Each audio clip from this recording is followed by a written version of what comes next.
मेरे पास तुम्हारे लिए एक चैलेंज है। Try not to think of a pink elephant. तुम्हें एक पिंक एलिफेंट के बारे में नहीं सोचना है।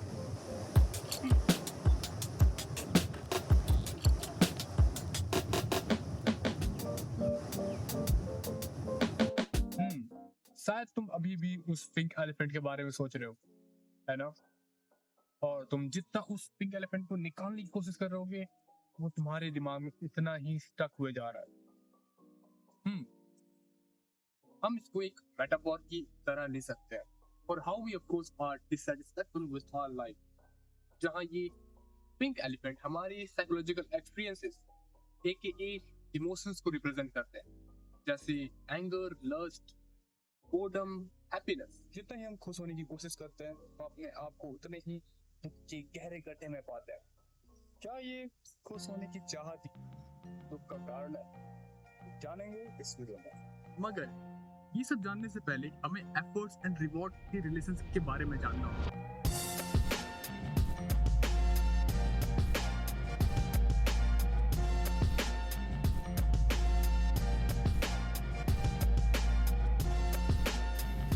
हमें से बहुत लोगों को लगता है कि एफर्ट एंड रिवॉर्ड का रिलेशनशिप 1 to 1 है। तुम जितना ज्यादा किसी के साथ टाइम स्पेंड करोगे वो तुमसे उतना ही ज्यादा प्यार करेगा। तुम जितना ज्यादा किसी चीज पर काम करोगे तुम्हें उतना ही ज्यादा रिजल्ट मिलेगा।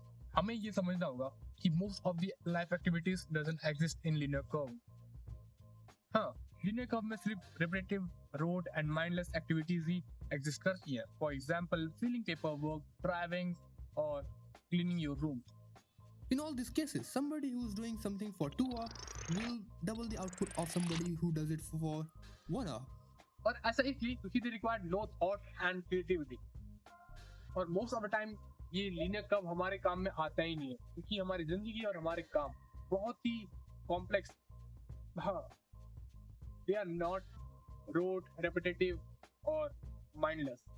They are actually psychological and emotional demanding।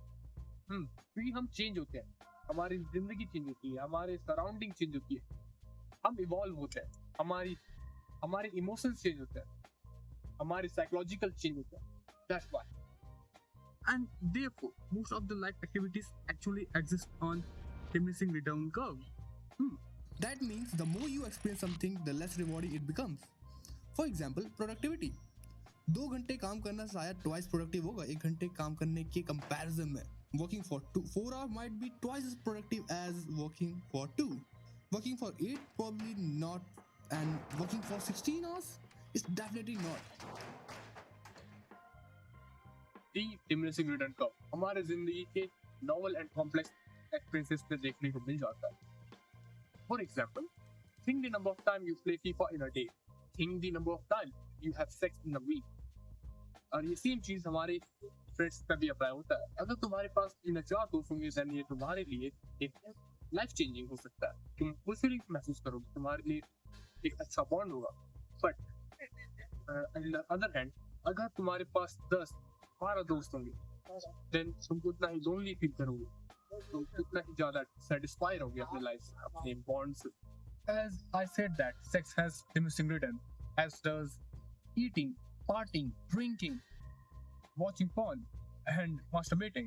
एक example of diminishing curve returns is endless, क्योंकि हमारी जिंदगी के कॉम्प्लेक्स एंड नोवेल एक्सपीरियंसेस की एंडलेस है। मगर यहाँ एक और ह्यूमन एक्सपीरियंस कर्व आता है, इन्वर्टेड कर्व। तुमने इस कर्व के बारे में उतना सुना नहीं होगा, क्योंकि ये कर्व एक बेस्ट सेलिंग ऑथर की मार्क मैनसन से आता है।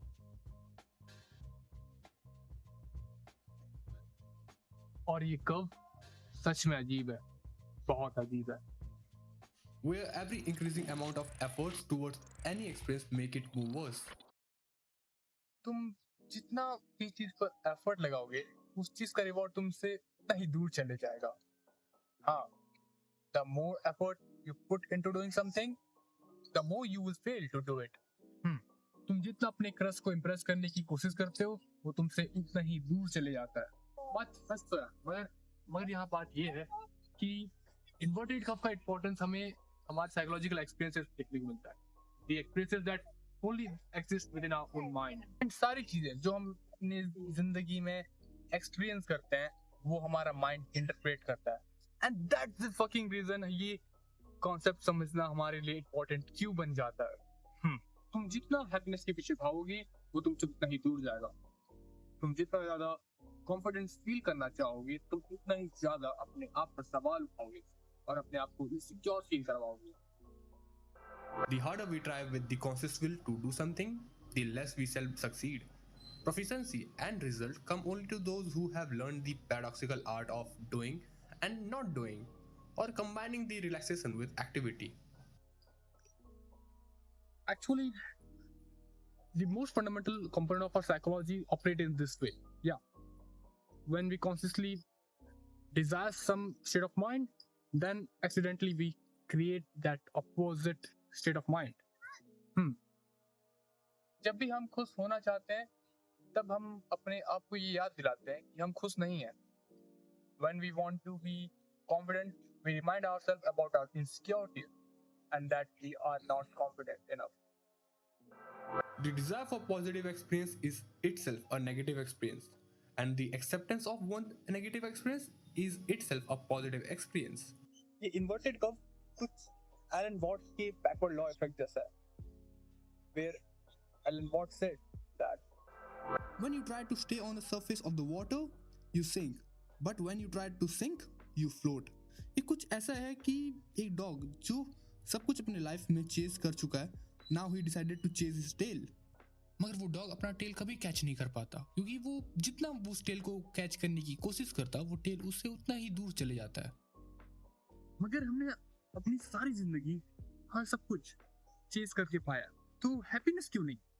हम खुशी को चेज करके पा क्यों नहीं सकते? Because he lacks the perspective that he and his tail are the same thing. यहाँ गोल ये है कि अपने दिमाग जिसने जिंदगी भर उस डॉग की तरह इस चीज को चेज किया, उसे ये सिखाना कि अब वो अपने टेल को चेज ना करे। To teach it to achieve what it desires by giving up what it desires. मगर हम ये कर कैसे सकते? You do this by giving up your control, not because you feel powerless, but because you are powerful. You have decided to let go of the things that are beyond your control. तुम समझ चुके हो कि reward फल तुम्हारे control में नहीं है। जो कंट्रोल में है वो है तुम्हारा एक्शन, तुम्हारा कर्म। You decided to accept that कभी कभी लोग तुम्हें पसंद नहीं करें, मगर फिर भी तुम उनसे इंगेज करोगे। कभी कभी तुम कॉन्फिडेंट फील नहीं करोगे, मगर फिर भी तुम वो काम करोगे। कभी कभी तुम खुशी महसूस नहीं करोगे, मगर फिर भी तुम अपने बेड से उठोगे। और you decided to accept that जिंदगी में तुम जो भी तुम काम करोगे उसमें से बहुत सारी चीजों में तुम फेल होगे, मगर फिर भी तुम वो काम करने से पीछे नहीं हटोगे। Not only is that okay, but is the only way to get to the surface, to breathe, to do it again. But you let her go.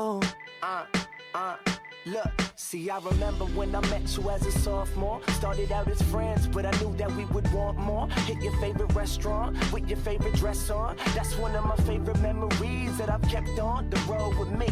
I know it's crazy how things change so quick. Went from rock bottom to all this fame and